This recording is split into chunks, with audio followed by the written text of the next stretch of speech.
Hello বন্ধুরা, তো আজকে আমি রান্না করব মোচার ঘন্ট মুগ ডাল দিয়ে। এটা কাঁচা কলার মোচা, ওই জন্য আমি কিছুক্ষণ কেটে 2-3 ঘন্টা মতো ভিজিয়ে রেখে দিয়েছিলাম।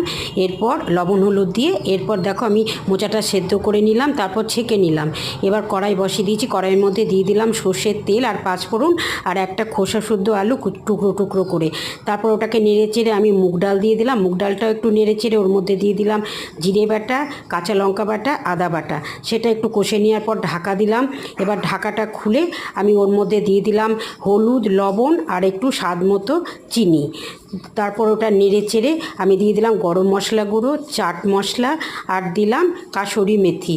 এবার ওটা নেড়ে চেড়ে আমি দিয়ে দিলাম সেদ্ধ করা মোচাটা।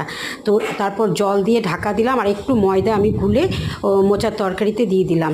তো দেখো এবার তরকারিটা আমার মুগ ডাল দিয়ে মোচার ঘন্ট তৈরি, ঘি দিয়ে নামিয়ে নিলাম। তো তোমাদের ভালো লাগলে তোমরা আমাকে অবশ্যই কমেন্ট করে